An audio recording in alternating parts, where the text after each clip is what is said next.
Hi, Mrs. Weaver.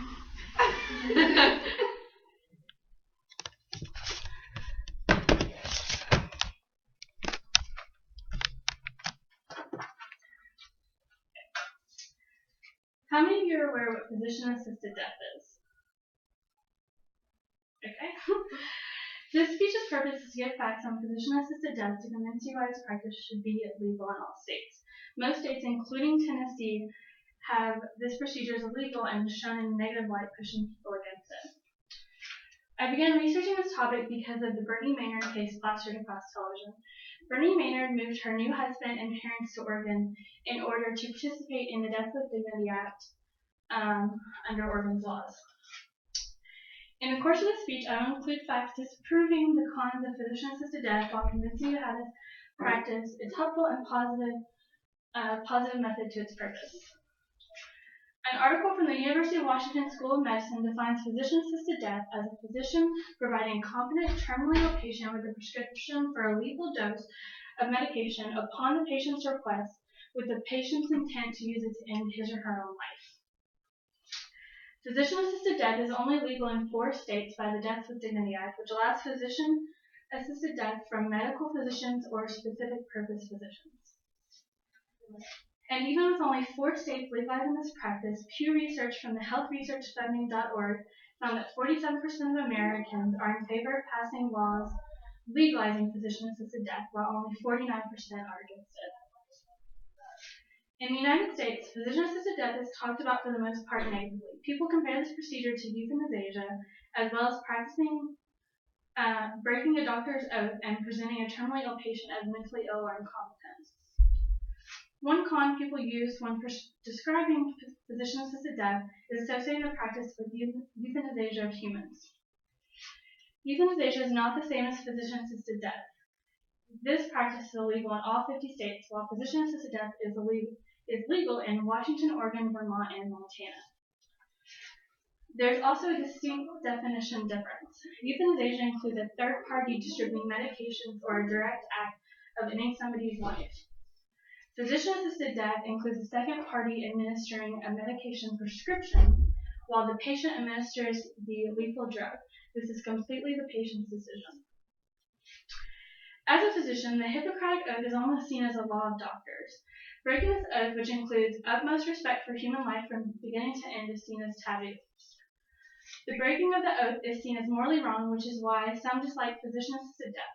Doctors are not known to take life, but sustain it. Humphreys from the Euthanasia Research and Guidance Organization states, physician-assisted death runs directly counter to the traditional duty of the physician to preserve life and to do no harm. Regardless of the public's opinion, this is, in the end, left solely to the individual doctor, if he thinks that this goes against the oath or his personal moral standards.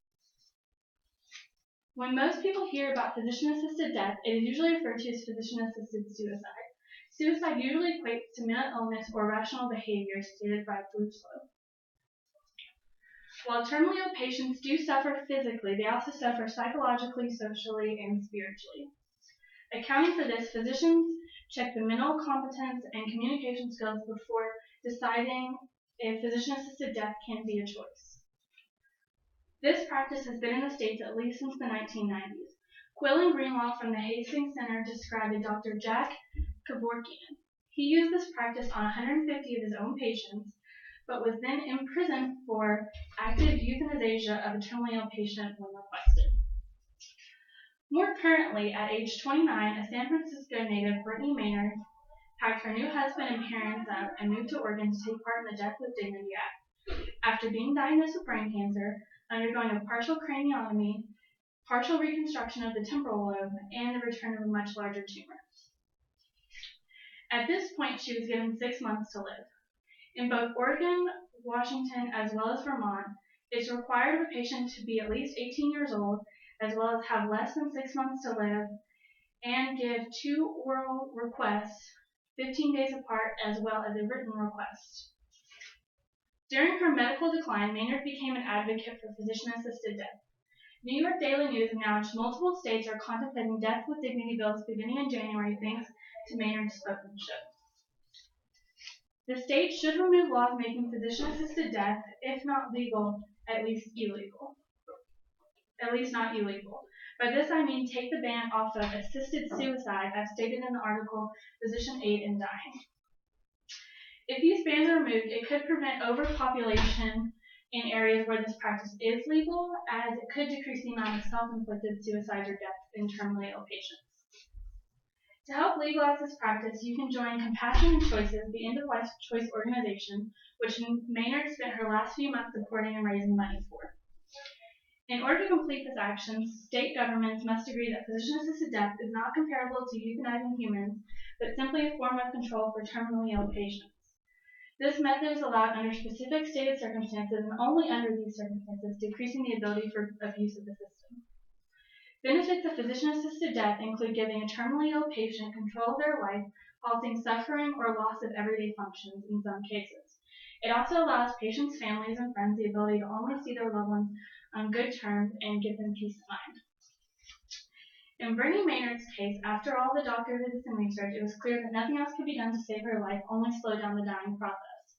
In multiple interviews and articles, Maynard explained that it would not be worth waiting out if her quality of life diminished with every procedure. Using physician-assisted death relieved her of pain and suffering, as well as gave her family something to fight for in order to keep her name alive. To review, physician-assisted death and euthanasia are completely different procedures. If anyone wants to question the morality of this act, that is left completely to the individual doctor. And regardless of the medical scenario, everyone interested in pursuing this path goes through psychological testing to prove they are sane and confident in making this decision. In conclusion, letting physician-assisted death become an option will aid terminally ill patients in keeping their life in control and not in their disease's control. Besides, would you rather watch your loved one suffer through months of pain and bodily function loss, or would you rather watch your loved one go peacefully on their own terms? Thank you.